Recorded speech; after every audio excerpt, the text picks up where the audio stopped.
Good morning, folks. It's 9:30 according to the computer and my cell phone. I'd like to welcome everyone and thank you for being here and acknowledge that we are within the territory of the Sechelt First Nation. For all of us who were praying actively for rain earlier this year, our prayers have been bountifully answered. It is the Infrastructure Services Committee meeting of Thursday, October the 17th, 2019. I'm calling us to order, and do I see a motion to adopt the agenda? I see a motion that's seconded. Do we have any additions, changes to the agenda? I'm not seeing anything. I call the question. All in favor of the agenda? Thank you. That's passed. We have no presentations or delegations today. I would like a motion to receive all of the reports on our agenda. Seconded. Thank you. All in favor? Good. We have received everything. So, report number 1, General Manager, Infrastructure Services on bylaw opportunities for water conservation. Thank you, Chair McMahon. At the June 2019 Infrastructure Services meeting, the board discussed options to manage growth to address our water supply deficit. At that meeting, staff were requested to prepare a report on the scope of influence on water conservation measures that the SRD can implement in its bylaws related to subdivision servicing and zoning. Upcoming bylaw reviews provide an opportunity to expand the revision process with a water conservation lens. The Water Rates and Regulation Bylaw 422 Drought Management Plan is currently the subject of a public consultation. Bylaw 422 is also scheduled for an in-depth review in 2020 and could include a review of conservation provisions and service connection application process. A review of the rate structure is currently scheduled for 2021 for the North and South Pender water systems and 2022 for the regional water system. The subdivision servicing bylaw 320 is planned for a review in 2021 and could include a review of opportunities for water conservation measures as well. The development cost charge bylaw 693 will need an in-depth review once the asset management plan and rate structure review are completed, which is scheduled now for 2023. This could be undertaken with a conservation lens as well. This report focuses on water conservation tools that can be implemented through bylaws. Programs the SRD could develop to further promote water conservation will be addressed in the forthcoming report. Thank you, and staff will be more than happy to answer any questions the committee might have. All right, committee. Do I see questions, comments? Director Pratt. Well, I've got a number of questions that I'm bringing forward on behalf of myself as well as our traveling director, Ties. So I'll start with Director Ties' a couple of his questions and his comments. We've yet to find an adequate measure by what percentage the coast population swells in the summertime. If the coast population increases by 33%, should the water consumption not also increase by that much? And he just suggests that we need to figure out somehow what impact this factor has on our water demand. And that was one thing I was curious about too, is looking at an actual measure of how to determine how much our the population actually swells. Does staff have any comment on that?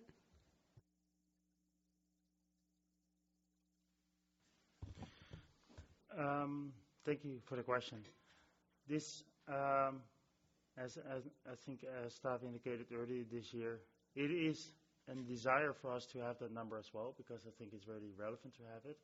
And we still haven't figured out a methodology with our partners in the tourism and BC Transit, the BC Ferries, to actually determine that number. So it is still something that is on our radar to determine, because we feel that there is a need for it.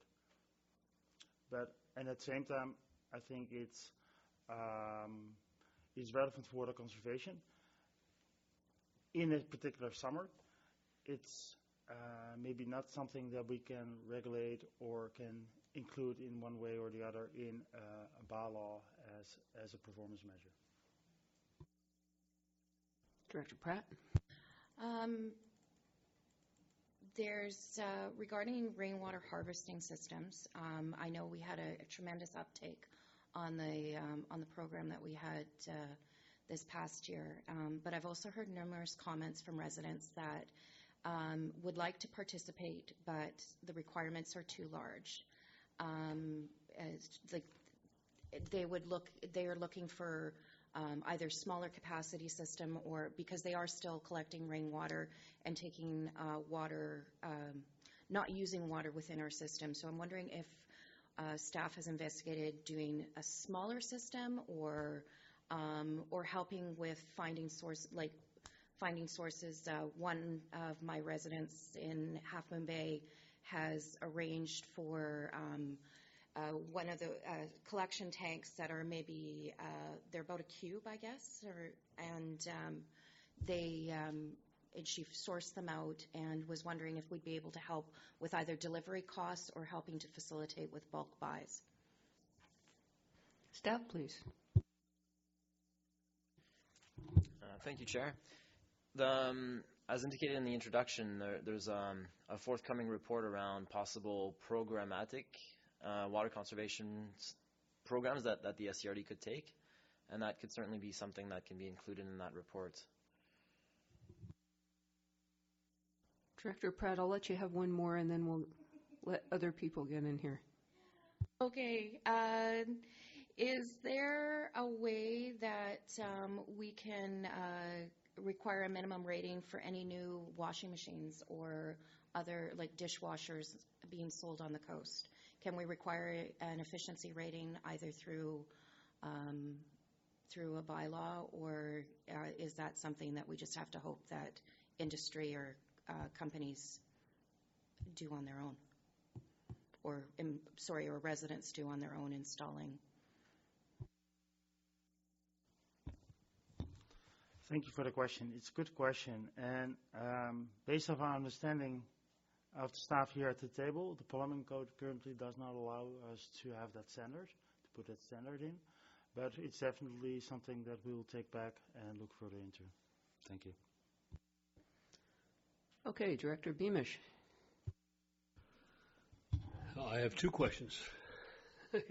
The first one relates to tourism, and I've actually seen this done elsewhere, and I don't know how great an impact it would be other than maybe creating an awareness, and that is that encouraging or just discouraging restaurants from automatically putting a glass of water on the table for patrons, and maybe having at that location a table card which suggests that due to the water drought conditions, water will be provided on request.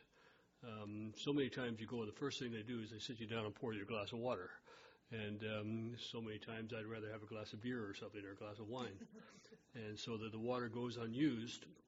But if it was an awareness thing strictly for the tourists who are coming to town, and then suddenly while they see this card at the table, they become immediately aware that we have some drought regulations or drought conditions, and encourage them to think twice, not only about their use of water at that table, but their use of water while they're on the Sunshine Coast. And that could be for that confined period of time. But I have seen that done elsewhere, and I haven't seen it done here, so I just wonder if it's possible. Is it possible, staff? Thank you, Chair. The SCRD undertook an expanded pledge campaign with different tourism-oriented businesses this summer, which included the restaurant industries, and that included a pledge sticker in the doors of different businesses, and discussion with different owners around what kind of education that can happen with clients and tourists at those establishments. One learning that came out of that campaign was that it started a little bit too late. So in looking forward, there's definitely interest in targeting these people before the busy season begins. So we'll be looking into that further in the coming years. If I may add to that, to the suggestion about the water on the table, there were restaurants on the Sunshine Coast that this summer were during stage 3 and 4 were not putting water on the table. We were first asking the question, and any unused water in the kitchen was actually collected and used for non-drinkable purposes afterwards. So it's definitely something that had happened, and that we definitely look forward to working more with restaurants and tourism sector on next year to expand that. Thank you. Director Beamish? Yeah, the second question has to do with cisterns. It's the for our you have it on page 2 of your report, or 2 of the agenda, water conservation message, summer irrigation, landscaping. I wonder if most of our development, our major developments, we require them to submit a landscaping plan. And perhaps that landscaping plan should also discuss how they're going to manage that, especially during low rain conditions. And if we were to similarly require them to or take a look at that landscaping plan from the perspective of water conservation, and look at options such as requiring any development over a certain size to implement a cistern, to have cisterns for the purposes of managing their landscaping during the drought periods. I don't think any of us do that at the present time. I know the town of Gibsons doesn't do that, but it would be something that could be considered in going forward in terms of it might require a bylaw amendment. But as part of the landscaping plan, it says, okay, there's your plan. We see what you're going to put in the ground. How are you going to manage that plan during drought conditions? And that might be one of the questions we ask of developers. Thank you. Staff got any response, or shall we just keep going? Thank you for the question and suggestion, and it's definitely something that we'll further look into, also in collaboration with our other local governments, to see what we can do there. Thank you. Director Seegers. Thank you. I'll address the cistern piece for Sechelt as well. I know that we just received a $10,000 grant to do a water conservation plan for Sechelt, and we have a draft that was done a few years ago, and that's one of the recommendations inside there. So we're looking at that committee to come forward with what can Sechelt do with regards to water conservation, and how do we incorporate that. And that would be something that we would put into our building code, locally. Sorry,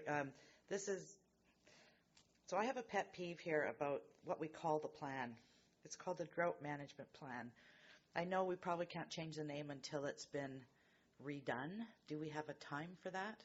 Because we're not actually managing drought. We're managing water. So when is the anticipated date for actually updating that plan? And could we at that time look at a name change? Staff, please.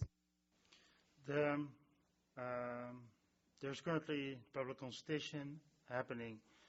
If the board would like to see any amendments to the plan, they can be made early next year, and at that time we also can change the name. But then we also need to see what kind of references there are elsewhere to the plan that we need to update, but we can definitely look into that. Thank you.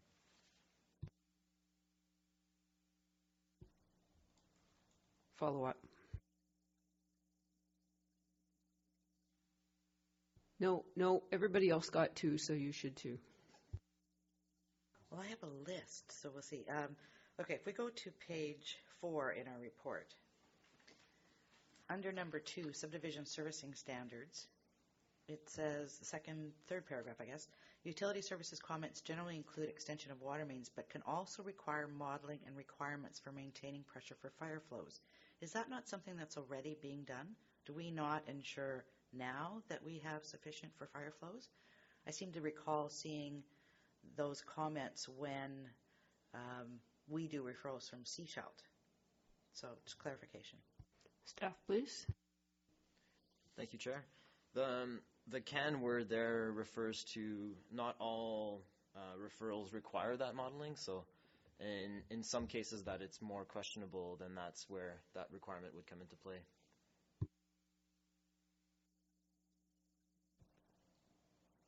Okay. Anyone else, or are we back to? Okay, Director Hilt. Thanks, Chair. So I'm looking at what page? Page 4. It's the volumetric pricing, particularly with the north and south Pender systems for the timing of 2021. So I guess I'm trying to understand is, right now I understand that the Pender systems have universal metering in place now. So that part of the puzzle is done. It's universal metering. And I'm wondering about the amount of effort to go into that process to do the volumetric pricing, particularly when it's not a challenged water system. I'm looking at the returns based on what you expect to get in terms of the volumetric pricings in terms of water conservation. So is it worth doing that when the results won't necessarily assist the water system in maintaining its water now? So it's a timing issue.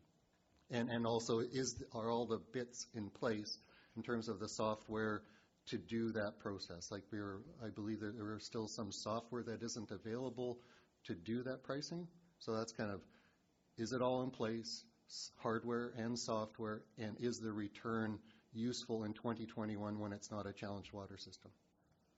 Staff, please. Thank you for the question. I'll start with your last part of the question, which is related to, is it worthwhile to do it there? Next year, the north and south water system, for those water system, the long-term strategic plans are scheduled to be updated. So that's the comprehensive water plan for those systems. I think as part of that plan, there will become more clarity on what the pressures are on the system currently and long term. And I think that will answer the question about what could be the benefit of volumetric, introducing a volumetric rate structure in those systems, and a decision can be made then at that point in time. In terms of why 2021, one of the components is that next year we also will do our asset management plans for those systems, so we know exactly what the costs will be for upgrading and maintaining and operating that system, and so that would allow us to actually do the rate review and set up a rate structure that will actually support those expenditures. And there are budget proposals forthcoming for next year to ensure that indeed all the software and all the other pieces are in place as well. Thank you. Follow-up. So the follow-up is the 2021 is a kind of a softer date, waiting for more information? Oh, okay, thanks. I think that's correct. All right, folks, it's my turn. I'm going to throw some questions in here. I have a series of questions all about single flow-through cooling systems, because I know that they really do use a huge amount of water, and Gibson's found several of them that were removed and made a surprising difference. So my questions are, presumably these are older systems. I'm guessing that people don't install these kind of systems anymore. And if they are older systems, how do we know who has them? How would we ban old ones that are already in place? How could we enforce the ban? And is there a way to incentivize the removal of those systems other than charging for water, volumetric charging?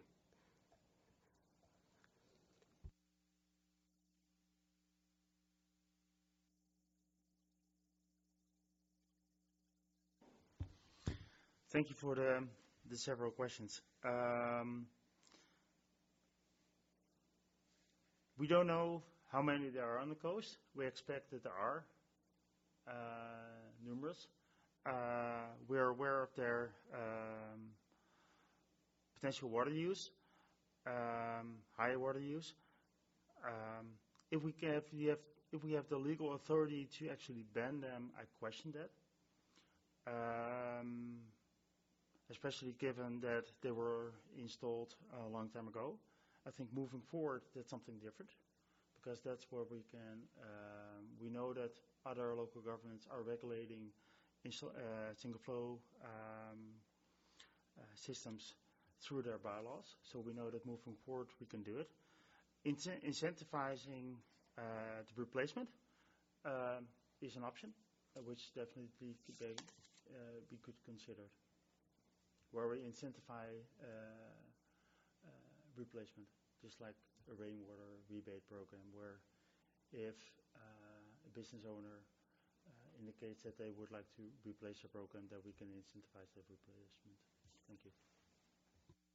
I'm just going to observe that in Gibson's the incentive was really big water bills. But it's difficult under our current bylaw enforcement because we send them a letter, and then we send them another letter, and then we send them another letter, and then we might charge them, I don't know, $100 or something fine. And of course, compared to the cost of a new system, that would be pretty small. All right, anyone? Aha. Director Lee. Volumetric pricing. It's quite a controversial topic in my area. I've had several calls saying, tell me that we're not going to do it. So I don't know about volumetric pricing. I don't know that it achieves its goal. When I was living in Vancouver where they had it, I don't even know what my water bill was before let's look at it. So does it actually work? Is there studies that says that volumetric pricing works? And the second thing is, before we do if we propose to put it in, it would seem to me that it would be up to the residents to decide whether they'd rather pay for the extra infrastructure and continue as is, or go to pricing and keep down their overall cost. So do we ask the residents what they want when you go to volumetric pricing, or do we just tell them what's good for them? That's actually, so there's two questions. Staff, please.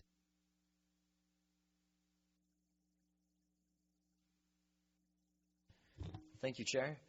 The rate structure discussion has always been framed with a public consultation will be part of that rate structure development. So there's definitely going to be an engagement of the community. There's a variety of different rate structure options out there. Some are more aggressive than others in promoting conservation. So there's definitely some consultation required to make sure that the rate structure reflects community values. The other part of the question around does it work? There's a lot of studies that show that a universal water metering program can be expected to see savings of 25 to 33%, and that's both through raising awareness around consumption trends, identifying leaks, and through a volumetric rate structure. So there are those different strategies that are part of that, seeing those water savings. Follow up? Thank you. I like the answers. The other one, though, is could you direct me to those studies? I've been searching the net and haven't really found any, so I wouldn't mind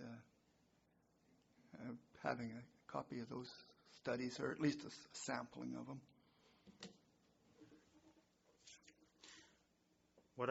Yes, we'll see where we can distribute. What is, as I indicated before, it's part, I think, also of the development of the strategic plans for the water system. As part of that discussion is also, okay, what are the pressures and how are we going to address those pressures? And I think one of the options on the table at that point in time is a different rate structure. And I think the question you were raising about willingness to pay for additional infrastructure versus to increase supply versus conservation, I think that's a question that is well versed to be addressed within the context of that long-term strategic plan. Thank you. All right, back to Director Pratt. Thank you.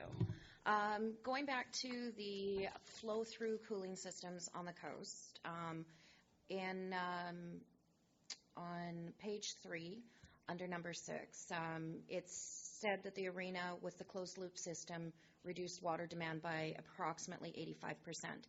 Do you have in front of you how many liters that actually was?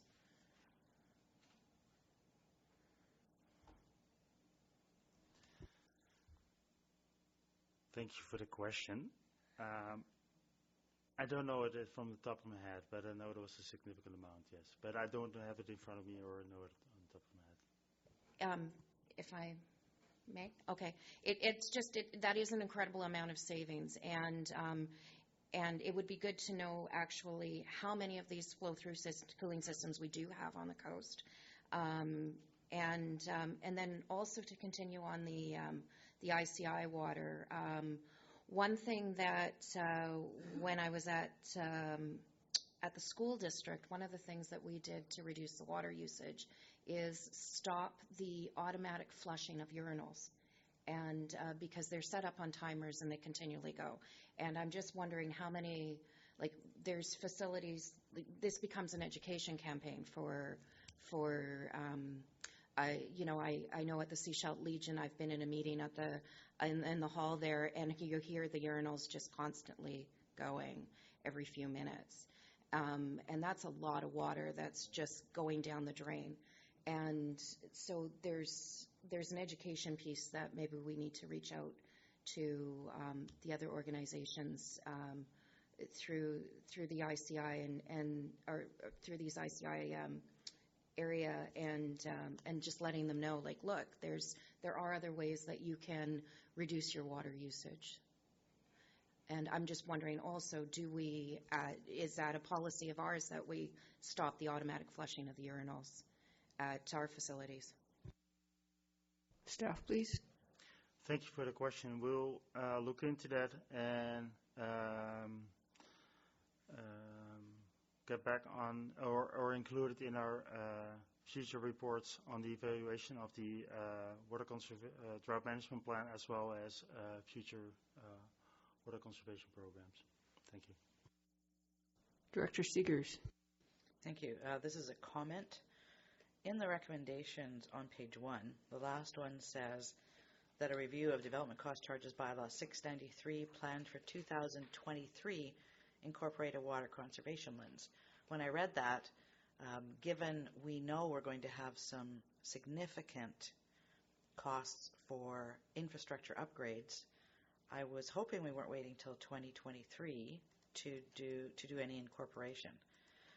So I was pleased to see on page 5,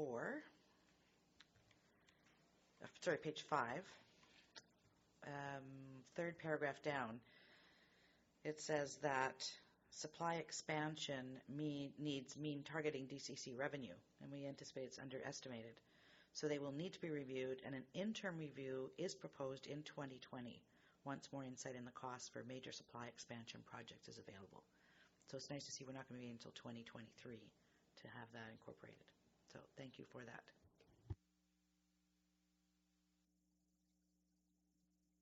Okay, I'm going to jump in for a minute. In terms of direction from the board, personally, I would like to look at what are the simplest things that we can do that do not substantially increase red tape for people who are trying to build. The fact remains, well, certainly in the rural areas, most of the building is one-off. And so as much as we can, keep it simple. And the other thing is that as much as possible, it would be good to align our approach with the District of Sechelt and the Town of Gibsons so that we are as harmonious as we can be. It makes life easier for everybody.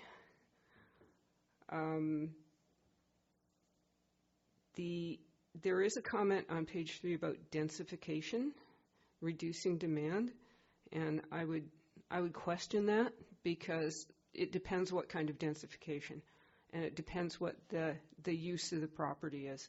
There's quite a few properties in my area that are fairly large, and they're mostly treed, so people there are not using any more than they would if they had a smaller lot.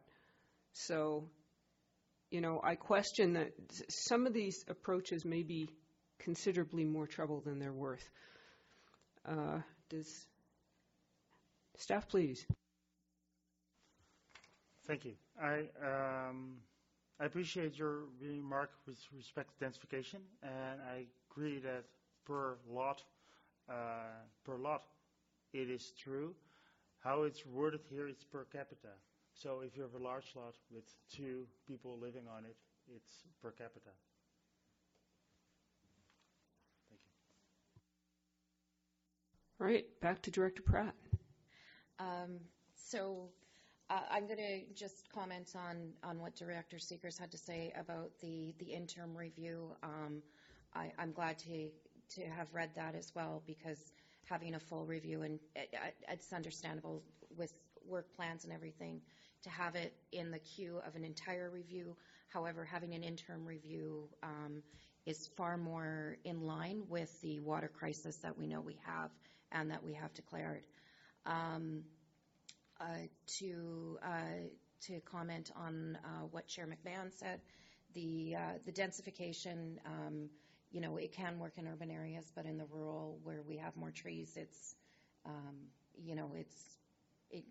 like you said, per capita. So I think I really would like to just stress, though, that the interim review of the bylaws prior to 2023 is I think really a good way of looking at impacts that can be cumulative and help with our future water needs.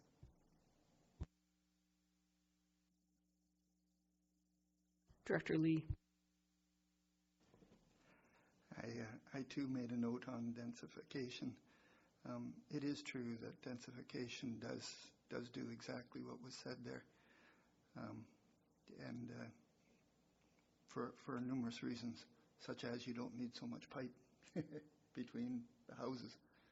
The whole thing can be, densification definitely does lower cost, but unfortunately, where you get the biggest impact of that is the larger communities like Sechelt and Gibsons, where the densification does occur. People move to the rural areas for the bigger lot sizes and for the seclusion. So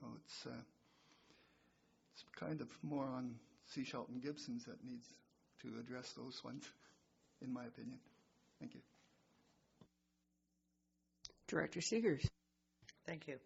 I'm looking at the recommendations that are provided on page 1, and it's just a confirmation. You're looking at reviewing bylaw 422 and bylaw 320, and further to Director McMahon's comment about standardization or collaboration across the coast.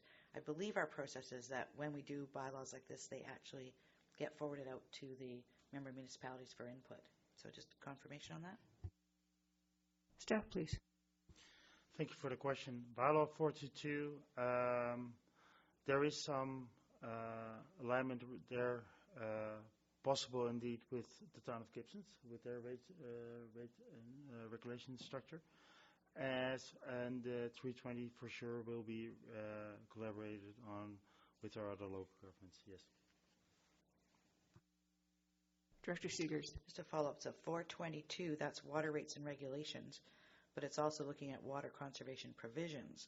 So is that then going to be referred to the District of Sechelt as well, given we're looking at water conservation measures as well?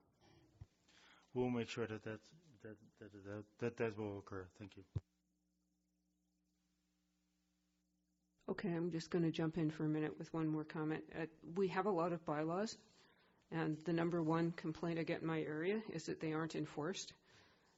We have bylaws 337 and 310, measures to prevent topsoil removal, tree removal, or damage to riparian areas, but I can tell you that there's lots of that going on. So, we're going to have to look at both sides of this. We can create the bylaw, but there's not a lot of worth in creating the bylaw unless we're actually intending to enforce them. That will be a theme that I'll come back to later. Director Hiltz. Thanks, Chair. Yeah, it's on page 3. It's about the influencing the hydrological cycle. And I guess generically, this is like a source to tap aspect of it, which is in the comprehensive regional plan. I'm just wondering, does that policy statement go through like official community plans? Is it? I'm just wondering how that concept moves out from the comprehensive regional water plan, which seems to be specific to individual components of the water system, to a broader statement of source to tap as a policy statement for the regional district, which includes watershed protection and watershed governance. So I'm just wondering where that piece would end up. Good one for staff. Thank you. This is really related to the watershed protection in general. I think as discussed earlier, currently the SRD does not have a watershed protection function. One of the tactics included in the board strategic plan is to develop a watershed protection action plan. And I think development of the plan and the ultimate implementation of that would allow for the better protection of the hydrological cycle, and the natural asset management is, of course, part of that as well then. Director Seegers. Thank you. I was going to comment on that as well. On our intergovernmental meeting, which is coming up in November, we are going to be looking at the Water Governance Board. Probably would like to have SCRD infrastructure staff attend as well, so they have some idea of where we're going with it, and potentially could give some input into that as well. So that, I think, is looking coast-wide, which would address some of those kinds of things.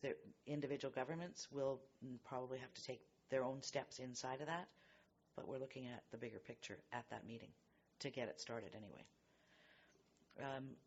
Whenever questions are completed, I'm ready to move the recommendations forward. So, Do I see a seconder? I do. Further discussion? Looks like everybody's happy. Can I call the motion? Call the vote on the recommendations. All in favor? Thank you very much. Those passed unanimously. So, the next item on our agenda, the analysis of impact resolutions limited policy options on water. Over to staff. Thank you very much, Chair McMahon. In June 2019, the SRD, with support from Impact Resolutions, organized 3 water dialogues. The final report from Impact Resolutions was presented at the June Corporate and June 2019 Corporate and Administrative Services Committee, and included a list of public recommendations based on all of the inputs received from the dialogues, during the dialogues. Impact Resolution also chose to include several policy options for the SRD to consider in an appendix to the report.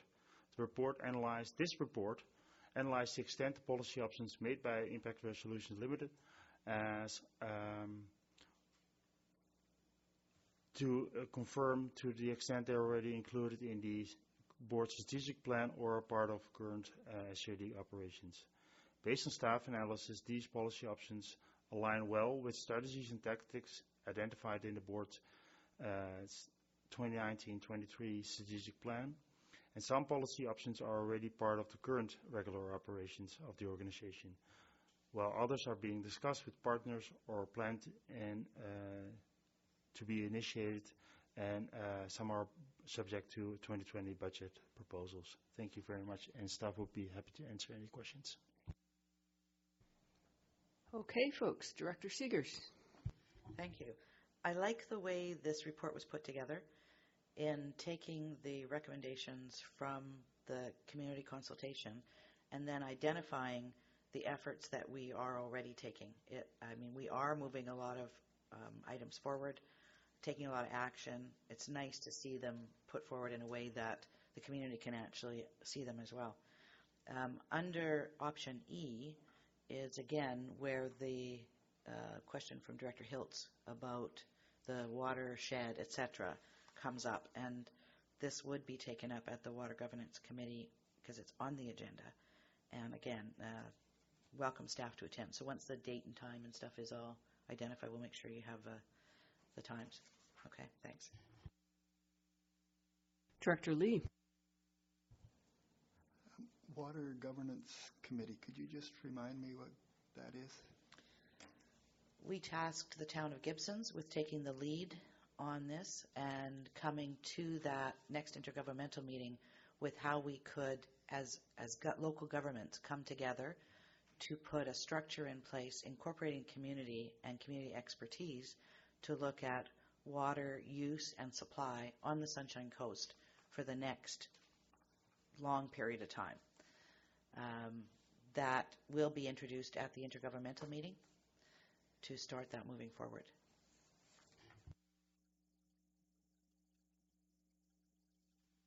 Director Hilt. Thanks, Chair. It's on page 20, option H. It's about the statement about the water metering program. And so my question, is there actually a written water metering program, like a document, or is this kind of a words that are said, and does the program include best practices? And it would go to address Director Lee's question about does volumetric pricing work? So is this kind of general knowledge or common knowledge, or is it a written document in terms of, is there a written water metering program? Staff, please. Thank you for the question. Earlier this year, we discussed that currently there is no defined program in place, and the board requested staff to bring budget proposals forward to ensure that we would have as well the pieces in place to support the implementation, but also to develop the actual document itself, the overarching document. So those budget proposals are forthcoming. So the follow-up leading into the AAP, so these pieces would, the AAP would presumably rely on the metering program written document and best practices in order to push this information out to the public to make an informed decision. So are those pieces kind of coming together in the AAP then? Would you see those? Thank you for the question. Yes. The AP, prior to the AP, there would be a need to provide that clarity on what is the metering program and what is included and what is excluded in the scope, etc. Thank you. Director Pratt. So in going through this, and I'm going to go to option D. I want to commend staff because I think our staff has done a great job on communicating the work that we're doing through the channels that they have and on the website. However, I'm going to challenge the board, and especially myself as the board chair. I think we could be doing more as directors and elected officials communicating what we are doing, because there's nothing like being out in the community and hearing, well, you're not doing anything about water, and we're like, we're doing a lot about water. So one of the suggestions I've had from another elected official is having an updated one-pager that we can have at the ready to go. Yeah, and I mean, we have one that I think was produced in April, but having an updated one along with maybe a date stamp at the bottom when it was updated. But I'd like to challenge the other directors as well as myself to do better through our channels with communicating what we are doing, how things are moving along, and through our social media channels and what have you. And then a question I had as I was going through this, and a comment from the community about leakage and with water lines is, and I look through our GIS system and realize we mark we have our mains marked, but we don't necessarily have the water lines marked on properties. And I was just wondering if that is something that we do either as people are developing properties, just for leak when the people do have leaks if they've purchased a property. I know it's slightly off, but it has to deal with with how we communicate back to the public too about where they can go. Do we keep records on where a water line is on a property? Whether it's just a residential property or a commercial property, how do we keep track of that? Over to staff. Thank you, Chair. Unfortunately, the building department does not keep records of water lines on private infrastructure as part of the building permit drawing package that they keep on record. So we do not have that information. We do provide assistance to the extent possible. The only thing we have available are the locations of the service connections.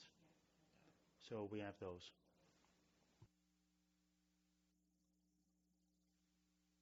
Director Lee? Recently we had a leak in the main, and the suspicion is that it's been leaking for quite a while. And then finally it blew up, and we knew it was leaking at that point because it was shooting out of the ground. My question is there any way we can tell that we have a leak in our main? Because they're basically in front of the meters, right? So we know the other side of the meter, but how do we tell a main's leaking? Staff, please. Thank you, Chair. There's quite a few ways that we can tell if our water main infrastructure is leaking. First of all, it's usually at a much higher pressure and size than private infrastructure, so it tends to surface more quickly.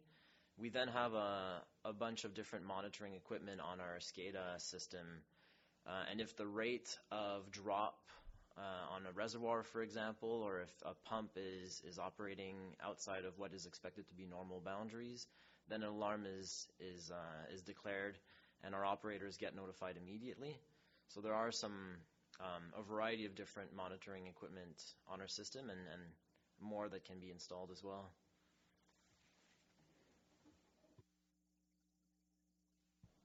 Anyone else? Are we good to go? All right.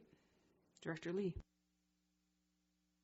As a follow-up to Director Pratt's, it would be nice if we had something on our website where we'd kind of put all of our initiatives in one place, and then we could keep it current as well. And we then would have a resource for our newsletters to pop up and bring them to the public's attention. It would be kind of nice if we had such a good thing, I believe. I don't know what the other directors think, but so, for instance, that Water Governance Committee would be there, and I would have been able to go and see what was happening with it. Okay. Director Hills. I'm just going to follow up with what Director Lee is saying. So part of the budget proposals is their restructuring of the website. So these kinds of comments about accessibility to these chunks of information is somehow going to feed into the website review, or I'm not sure how those two pieces tie together. We want the magically perfect website. That's what we want. So, I will add actually that a one-pager on what are we doing about water actually is a good idea to update regularly, because it's easy to attach to things or print out and take to meetings or what have you. All right, anything further? Director Pratt. I'll make it quick and just say that the information is all there on the website. It's just sometimes having the one-pager puts it all in one place. And then when you're sending things to constituents, you can say, okay, this is if you want more information, I'll tell you specifically where to find this. And like I said, staff has done an incredible job of making sure all of the information is there. It's just a matter of navigating it, and us as elected being better about how we communicate out, including to our other elected partners across the coast. We are all gently chastised. So we have received that report. We have no motions coming from it. So I think if we're done, we can move on to item 4, which is the Sechelt landfill greenhouse gas emissions update.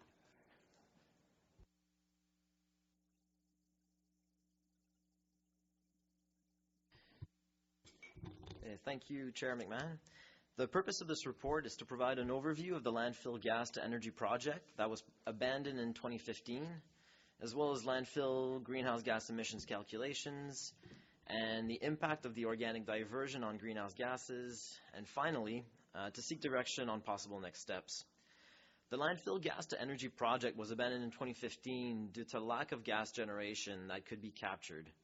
The elongated shape of the landfill, the lack of an impermeable bottom liner, and the lack of a synthetic final cover all led to smaller than expected landfill gas capture rates. The organic diversion will reduce community solid waste emissions by 25 to 30%, to 33%, which is approximately 2 to 3% of community emissions. These emission reductions could be claimed to offset corporate SCRD emissions. The report recommends exploring the feasibility of a biocover on the still operating part of the landfill, including the likely emissions reductions given the lateral flow of gas at the landfill. And finally, the report also discusses the possibility emission standards can be incorporated as part of the corporate fleet management strategy identified in the strategic plan.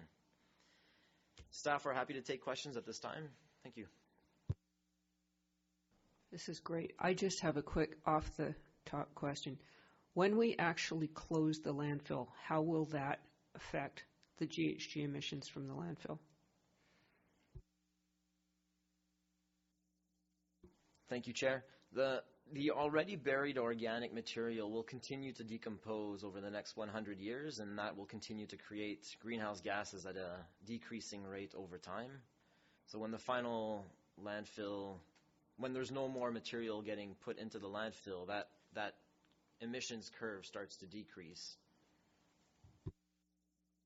Okay, so the capping does not actually seal it in. It still seeps out, is what we're getting to. Okay. All right. Director Lee? Thanks for the report, by the way. I was always curious about what happened to all this, so I really appreciate it. My only comment is I'm not sure that it would be worth our operations contractor to upgrade the equipment when we're going to be done in 6 years anyways there. So, but the trucking, tying it to the trucking and the emissions seems an entirely good idea and good for the long term. So that's my comments on those two. Okay. Director Seegers? Thank you. Similar, there is a budget request, or a request that we put a budget proposal together to investigate the biocover to reduce that. Given we've got 6 years, how long would the feasibility study take, and then the implementation? Is it even worth going through the feasibility study if it would actually only maybe be implemented for the last 3 years? All right. Staff?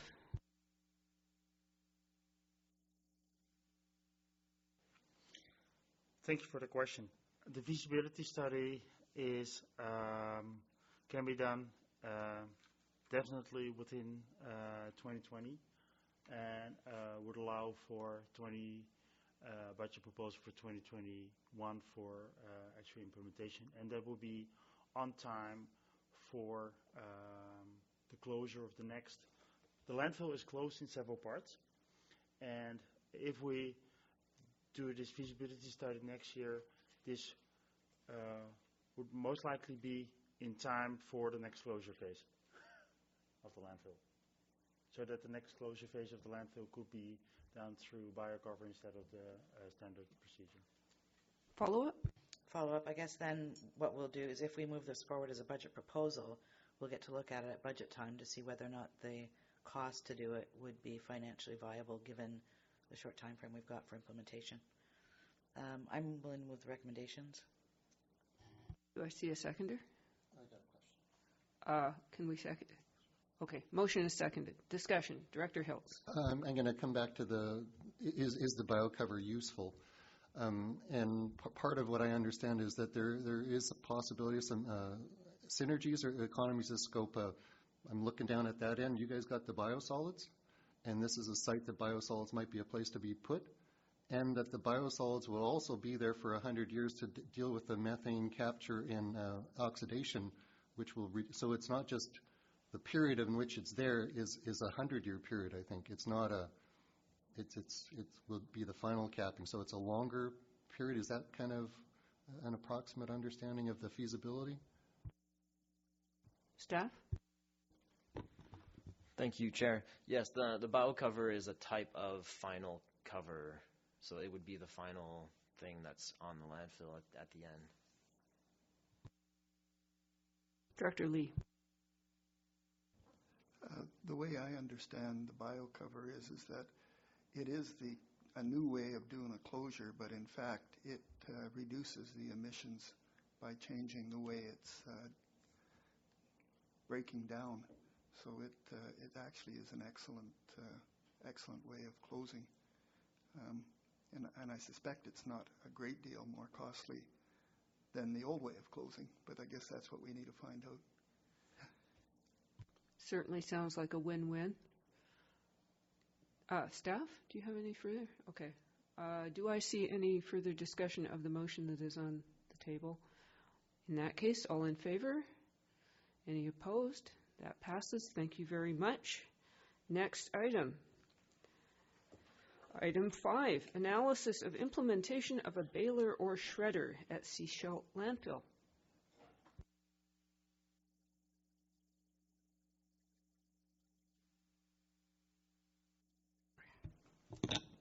Thank you, Chair. The purpose of this report is to provide the requested information on the feasibility of the use of a waste baler and or shredder to the current Sechelt landfill operations.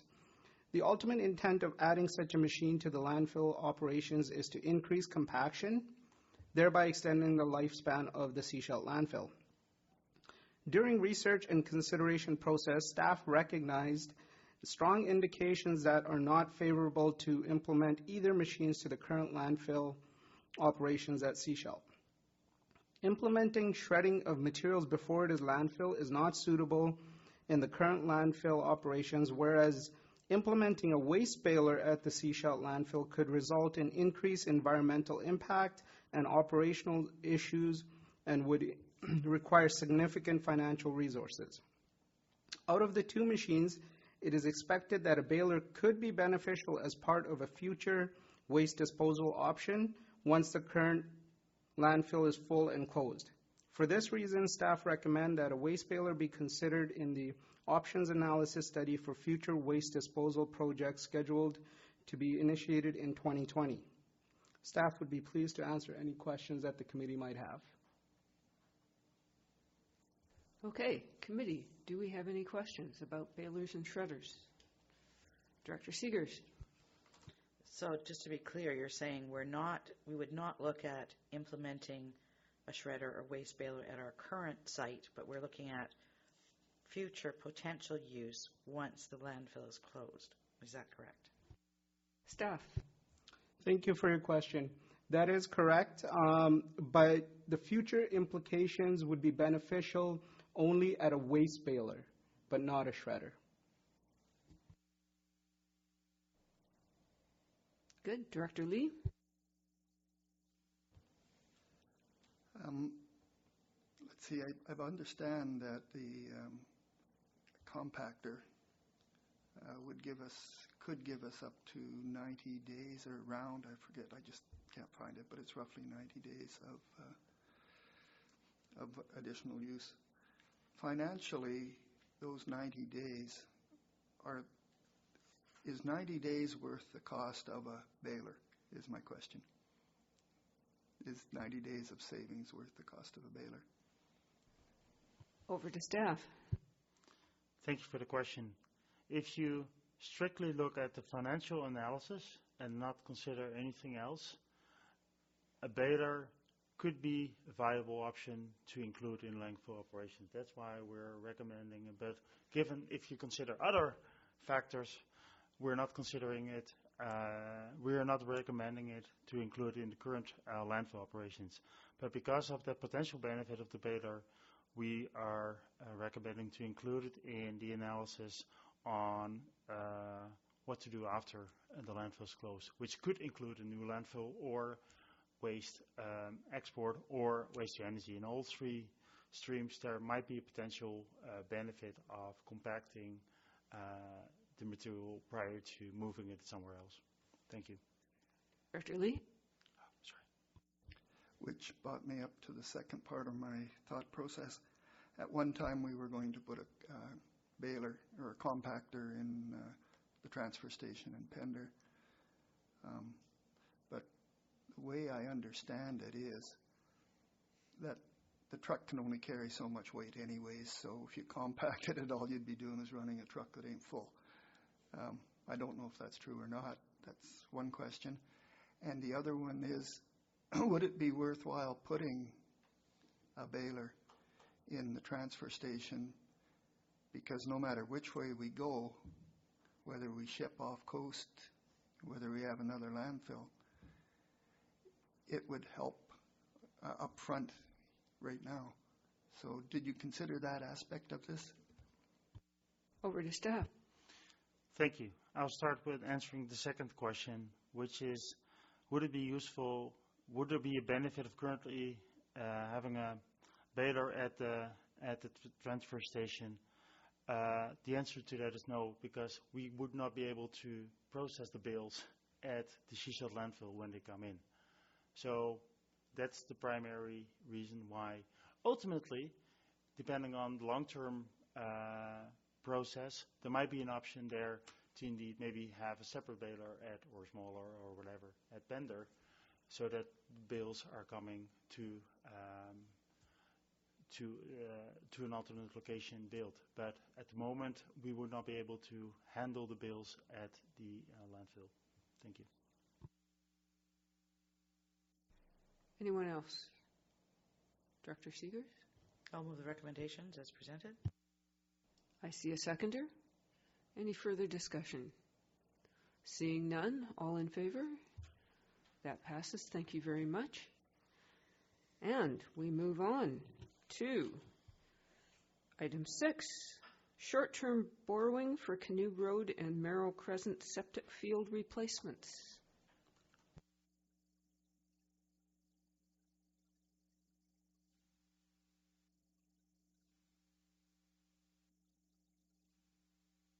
Thank you, Chair. The SRD was successful in its grant application through the Clean Water and Wastewater Fund for the replacement of the Merrill and Canoe septic fields. Up to 83% of the eligible expenditures were approved, with remaining funds to come from short-term borrowing. The project cost totaled $141,000, with $116,000 funded through the grant, leaving $33,000 to be funded through short-term loan under agreement with the Municipal Finance Authority. Based on the revised borrowing, the estimated frontage charge to service the debt will be $424 for Canoe Road and $227 for Merrill Crescent. The comprehensive asset management plan for the SRD's wastewater facilities is scheduled to be completed in Q4 of 2019 and will further inform future rate increases for these systems. A communication and engagement component will also be part of this plan. If the borrowing application is approved and endorsed by the board, borrowing will be undertaken prior to the 2019 fiscal year end. Here to answer any questions if the committee may have. Does the committee have questions? Yes, Director Hiltz. Yeah, it's my naive question. The amount of the borrowing in terms of a board resolution. So I'm just trying to staff has discretion to spend up to $100,000 under the bylaw that what do we do with we allow you guys to do it. And so is all borrowing, no matter like if it's $5,000, requires a board resolution?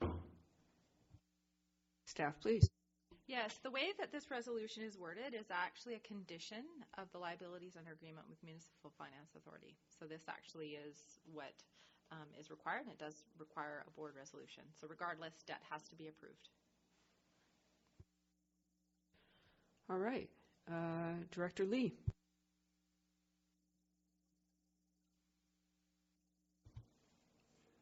Two questions.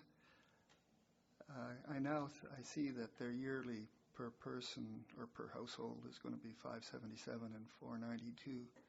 Fairly small system, so seems reasonable.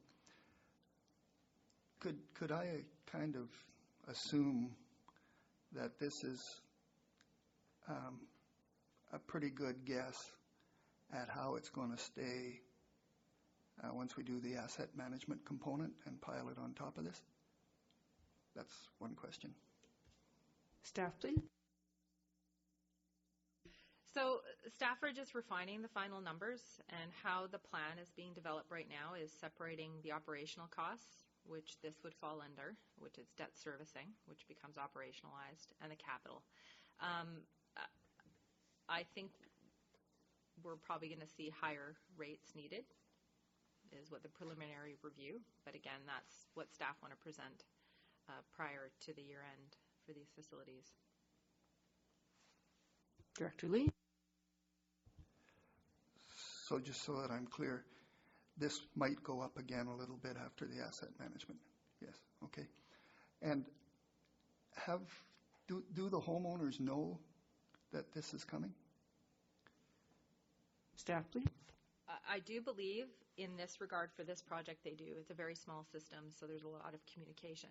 However, do they understand the whole picture of everything related to the work going on? Perhaps not. And I think that's what we need to do, is get out into these various communities and communicate the plan as it comes forward to the board for consideration. That's going to be of the utmost importance, because some of these systems are very small. Director Lee. I was just thought I'd confirm that we believe the asset management plan will be, for all of the systems, will be available by the end of the year then. Oh, that's good news. Thank you. Staff? It's scheduled right now, penciled in to be presented at the November Corporate and Administrative Services Committee. November infrastructure is just a little bit too soon. We just want to make sure we're finalizing it now. That's great to hear. I'm sure, although this sounds like quite a bit of money, it's nothing compared to what it would cost for each of these properties to build their own. When we come to the Wood Creek Park system, will there be a similar approach? Like, do we look for grant funding and then supplement it with taxes? Without trying to get too much of what we're going to be presenting you in November, I think that's what we're working right now, is some of these systems have some eminent requirements. And so there's maybe some strategies we can look at, whether it's Wood Creek or some of the other systems. Can we combine, like we did for this one, and go ahead and look for funding sources to approach those? So I guess the short answer is yes.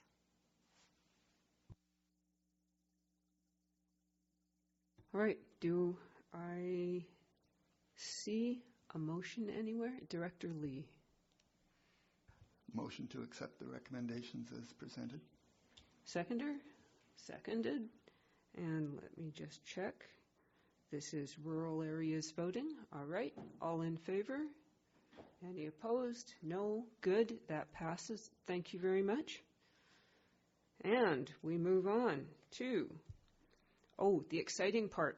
Pipes, valves, and fittings contract term extension. Over to staff. Thank you, Chair. I'm glad I think this report's the most exciting one.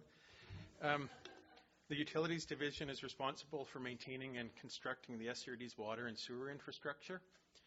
To complete our capital and operations work and to respond to emergencies, we require inventory for various items, such as fire hydrants, meter boxes, and various types of pipes. The Water Services Pipes, Valves, and Fittings Contract Term Extension Report outlines the contract we have had for the past 3 years with Corex, now known as Iconics, and the opportunity to extend the contract for 1 more year. Over the current 3-year term with Iconics, the Utilities Division staff have been satisfied with the level of service and with the reasonable annual increases as outlined in the report. Staff have reviewed the updated pricing and recommend a 1-year extension with Iconics for the supply of pipes, valves, and fittings. Thank you. Okay, I just have one question. What happens at the end of 1 year? Okay. Thank you, Chair. After this next year, there's another 1-year extension possible in the contract, or we could go out to tender for other companies to bid on it. Good.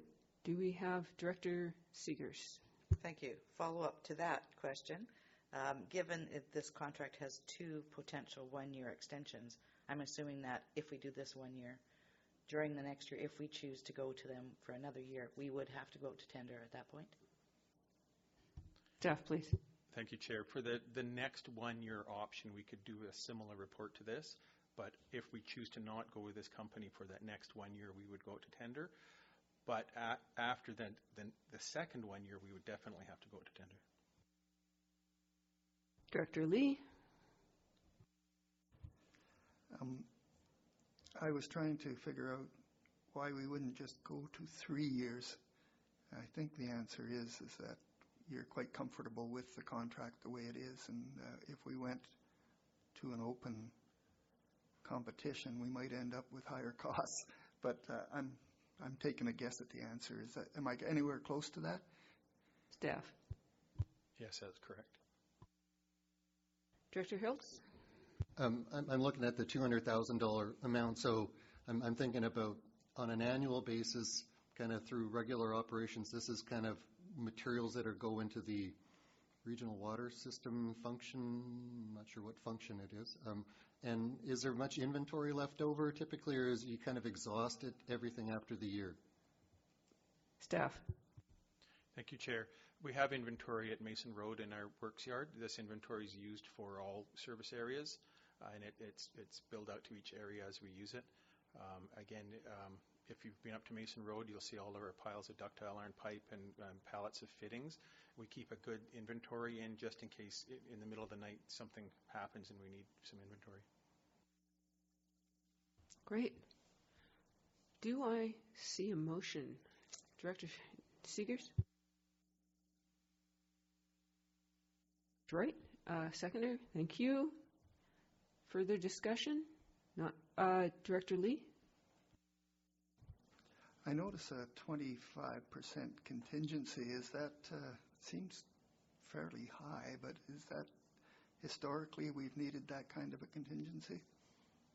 Staff? Thank you, Chair. The 25% contingency is just in case we have a year that we have more needs, but we only spend what we use. So, like this year, for example, is lower than what we'd had. Okay. Are we all happy? All right. All in favor? Any opposed? No, that passes. Thank you very much. And we're at item 8, budget request for implementation of Sechelt Nation Foundation Agreement. Thank you, Chair. At the September 2019 Infrastructure Services Committee meeting, staff from the Ministry of Indigenous Relations and Reconciliation provided a status update on the land transfer component of the implementation of the Sechelt Nation Foundation Agreement. More details were provided on the legal mechanisms considered to protect SJD interests and the targeted timelines for the steps leading up to the actual transfer of the first parcels of land between the province and the Sechelt Nation. The purpose of this report is to request a budget for external professional services to support the SJD in this process. Thank you, and I'm more than happy to answer any questions you might have. Thank you very much. Director Seegers. I don't have any questions. I think we've gone through this in detail over the last few weeks, had conversations at UBCM. I'm willing to move the recommendations as presented. Seconder? I see a seconder. Do we have any further questions or conversation? Seeing none, I call the question. All in favor? Any opposed? That passes. Thank you very much.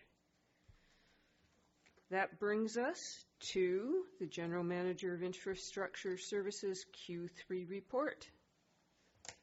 Over to you. Thank you very much, Chair.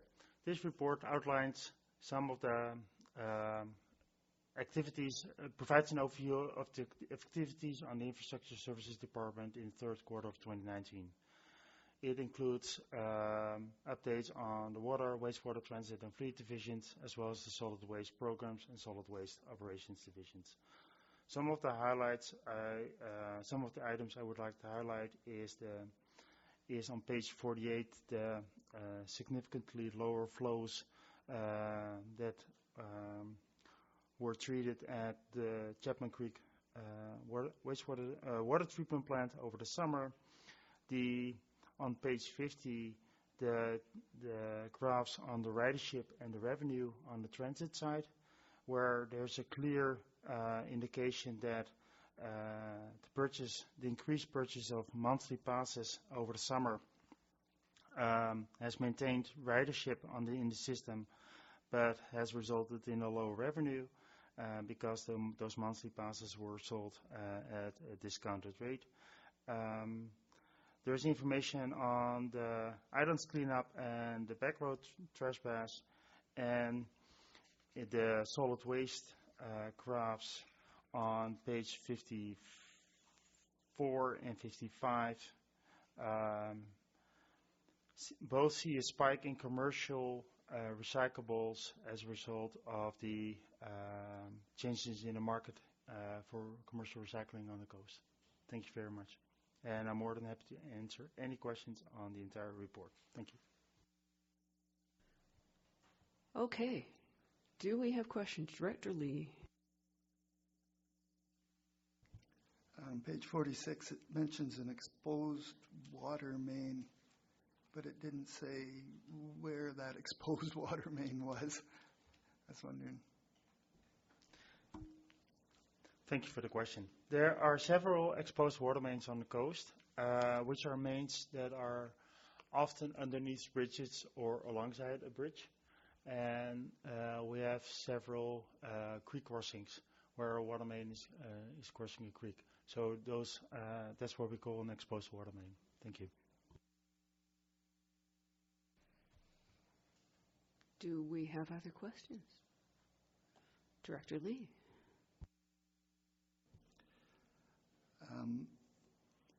On page 46, we mentioned the one well site. I was just wondering how the investigation was going on the other ones. At the November Infrastructure Services Committee meeting, there will be an update on the work, on the feasibility on Dusty Road and Grey Creek as well. Thank you. Director Seegers. Sorry, I just have to get to the right page here.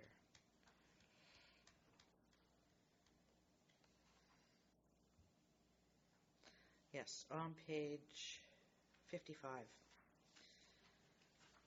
So this is looking at recycling and the information from Recycle BC. So I noticed there's a large spike in the volume here, and I'm wondering if the numbers now include the Seashell numbers because we've joined Recycle BC, or if it was something else that contributed to this large spike. Staff, please. Thank you for the question. The graph on page 55 is the recycling, the recyclable materials delivered to depots. So it excludes the curbside component. The spike visible in June, we feel that it can be contributed to the change in the recycling market for ICI products on the coast. And so what we see in page 54 and 55 is in June you see the spike there as well. So it looks like that more commercial operations are putting their recyclables into the garbage or bringing it to the depots, and which is actually the depots is intended for residential use, but it's clear that depot operators are alert on commercial owners dropping off their recyclables as well, because it's not allowed under the Recycle BC contract. But there's no other explanation we can see from this than that it is commercial.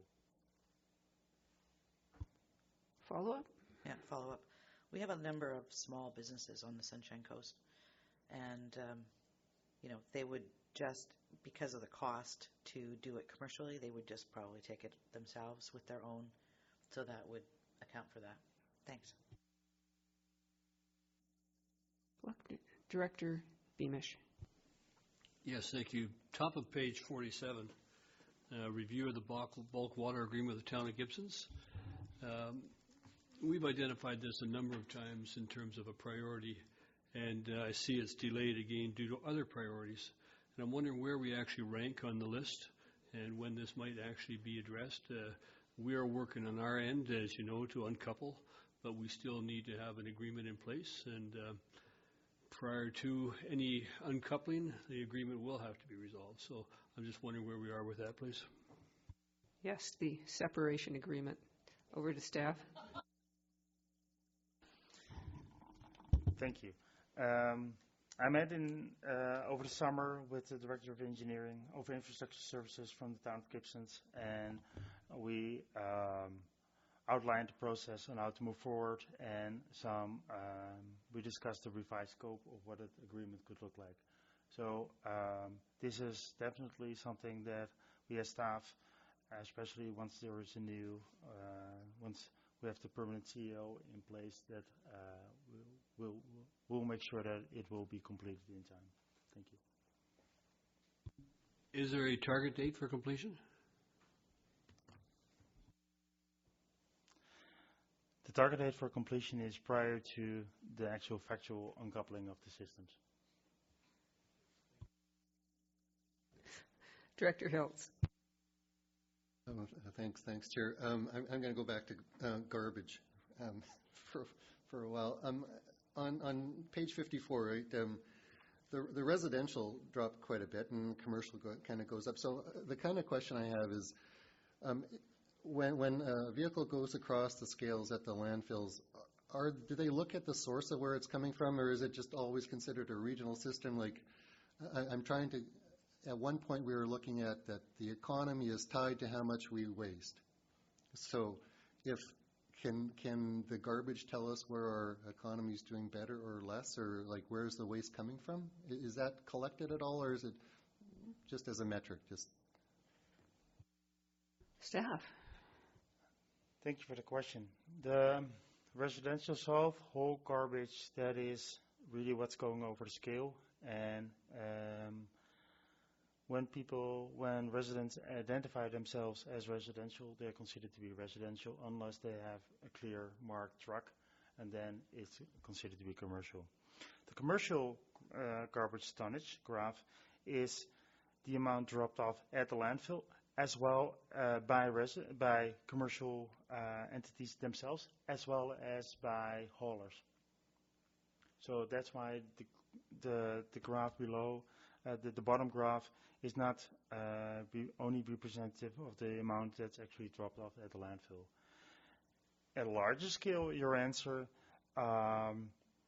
we can see a trend on some of the materials between state of the economy and the amount of waste deposited. And for example, our construction materials, there's often a very strict connection there. So a follow-up is, in terms of residential, the source of the residential garbage is not collected as a statistic. It's just all residential is all residential. Okay, thanks. And I'm assuming that our Good Samaritan beach cleanup in Elphinstone would have been under residential. Would that be correct?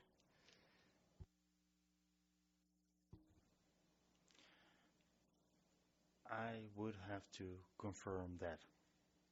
Thank you. Okay. Director Pratt.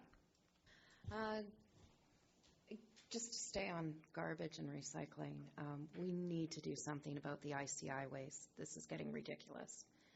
And I mean, it's obviously there's a lot of waste that's going there, and when you're including in the commercial side or the industrial side or institutional area, schools are included in this as well. And so our youngest residents are being actually taught that they can't recycle everything at school anymore when they're very used to doing this already. And I'm just wondering what we can do locally to increase this, increase the recycling and increase the waste diversion. Big question for staff. Over to you. Thanks for this question. It's a fair question to ask, and answering the question is not. I think it's not. Wouldn't be appropriate to answer it right away. So what I suggest is that we bring back a report that outlines what our options are legally within the legal framework and of current bylaws and bylaw options in general for us to initiate anything there. Follow-up? Would you like that as a motion right now? That would be welcomed. Okay, so I'd like to move that staff investigate options for ICI waste and recycling diversion to come forward at a future infrastructure meeting. What's an appropriate timeline? Q4 or Q1? Given the fact that we don't have an infrastructure services meeting in December, Okay. I would suggest Q1 2020. Q1 2020 then. Do we have a seconder? I see a seconder. Do we have any discussion of this motion? Seeing none, all in favor? Any opposed? That passes. Thank you very much. Now, I believe Director Seegers was next. Thank you. On page 51 and 52, I noticed that our manager of solid waste programs and the solid waste programs coordinator have been attending a lot of webinars, a lot of sessions around solid waste and recycling, etc. And on page 52, there is a link. It's underlined there, report on EPR priorities, where they actually took part in information or a workshop with BC Ministry of Environment and Climate Change and Recycle BC to identify what the priorities are. And ICI was one of the big ones that was identified in there through all of the people who participated in the webinars, et cetera, and the surveys up and down the coast and in BC. So it's being raised. I know we also raised it at UBCM.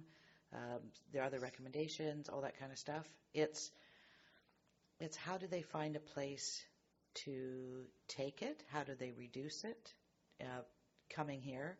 My husband commented the other day on a small item at the grocery store. It was a tiny little item, yes, expensive, but it was on a big piece of cardboard. So we have to look at all sides of it. Director Beamish.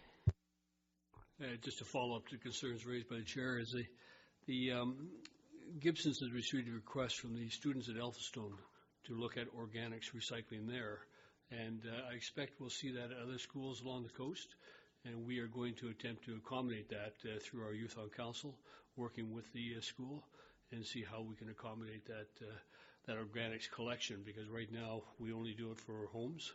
And the students have asked to be done for the high school as well. So I expect we'll see that pressure come.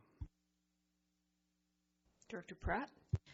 Just to follow up first on the organics, all of the elementary schools, I'm not sure about the high schools, but definitely all the elementary schools have their own composter already at each site, which is great. So they're already, it's like we're going backwards with this ICI, and it's incredibly, incredibly frustrating. And I know we sent a letter to Minister Heyman about ICI earlier this year and our dismay around that. We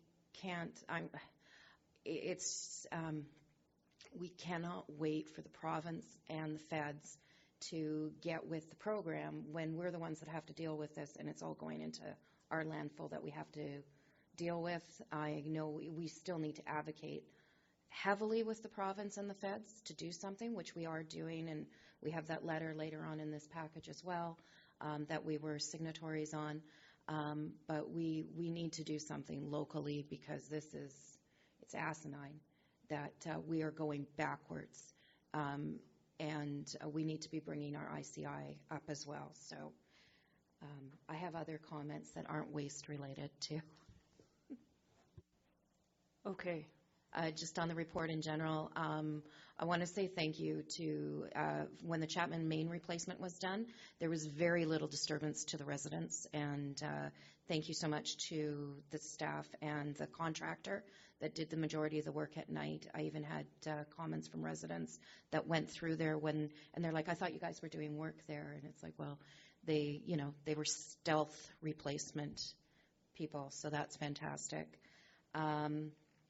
And also, I know I mentioned earlier about the water system, looking up the water systems on the SCRD GIS, on the mapping system. It's really cool to see where our mains are and our fire hydrants, so if you get a chance to look at that.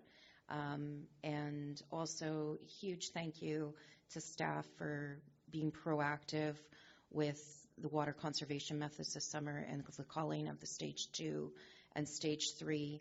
2 months on stage 3 was much better than hitting stage 4. So thank you very much to GM Rosenboom and his staff for being very proactive on that. Okay, and I'll go in myself. I'm just curious, at sometime in the future, about the trends on the island's cleanup. It's quite the operation, involving all the barges and the tides and the flag stops and the neighborhoods and everything else.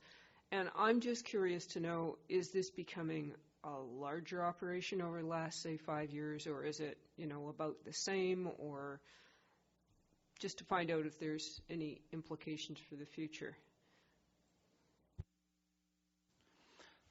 Thank you for the question. In terms of the size of the operations, yes, it's quite a complex operation. Is it well received? Yes, it's very well received by all the residents of the islands. It's very valuable for them. And I can say it's also a lot of fun for the SRD staff to be on those islands and have those conversations, because I've participated myself as well. It's also an opportunity for us to connect with residents on different items, on other subjects than only on garbage.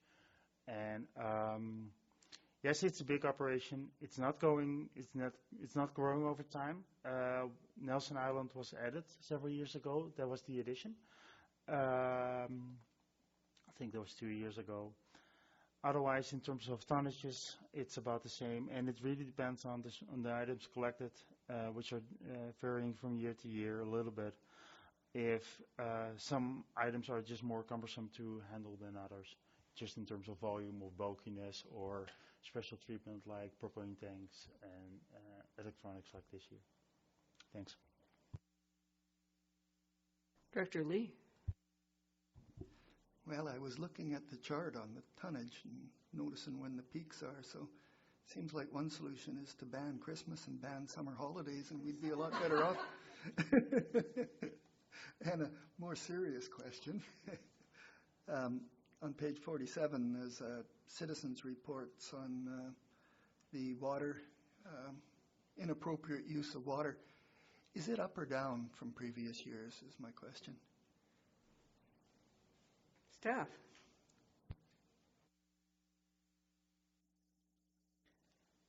Sorry, can you repeat the question? I was wondering if the number of citizens' reports are up or down. Up would be a good thing because that means everybody's taken it serious over previous years. I was just wondering if we had that statistic. You mean complaints? Yes. Thank you for the question and thanks for the clarification. I would have to check. I think the number is different than in previous years, given that we're not in stage 4 and that the length of time that we're in stage 2 and stage 3. So I think it's really hard to compare this year to year because the period is always different and the period where we're in which stage is different. In general, what we see is that there is a increased awareness. People are alert, and especially this year when we went to stage 2. As of today, we went to stage 2 even prior to going to CESU, we're already receiving a lot of phone calls and emails about other people maybe doing something that they were not supposed to do. And which is a good sign. We welcome those phone calls, and we make all the efforts to get to them within 24 hours. And that's a lot of work, but it's very valuable for us. Okay. Do we have any more questions or comments on the Q3 report? Seeing none, we have received it, so there are no further actions, and we now move to the communications part of our agenda. We have two communications, one on the Islands Trust, requesting support for solar energy in rural and remote communities. Director Pratt. First, I'd like to just move receipt of correspondence. Seconded. All in favor? We have received the correspondence. And then I would like to ask if, I'd just make a motion to put in a letter of support for the Islands Trust solar energy initiative. Do I see a second? I see a second. All in favor? That's passed. Thank you. We also have a letter from the District of Squamish about the Provincial Plastics Action Plan joint submission letter to Ministry of Environment and Climate Change Solutions. I don't think there's any actions coming forth from that. Director Pratt? Just a comment that if our communications staff would like to use this as could put out a press release about us being signatories on this, that would be great, just so our advocacy is known as well. We'll make sure that will happen. Okay. Now we get, finally, to the bottom of this agenda. I will, seeing no new business, I will look for a motion to go in camera. Oh, dear. Do I have to read this? All right. Oh, good. I don't have to read this. So, that the public be excluded from attendance at the meeting in accordance with Section 91 D, E, K, and 2B of the Community Charter. Moved? Seconded? All in favor? Thank you very much. We now go to questions from our audience and the press. Connie.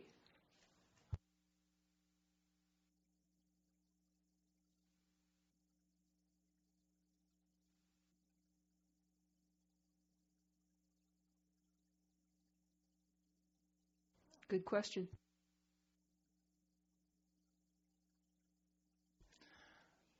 I think not.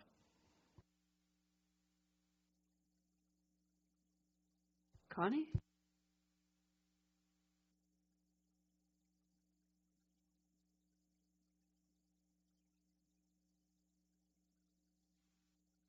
It's November 20-something. Hang on. It has been scheduled. Yeah, it has been scheduled.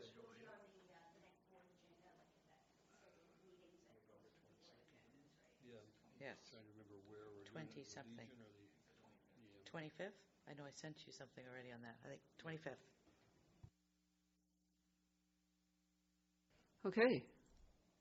Seeing no more questions, we're going to take a 5-minute break and then go in camera.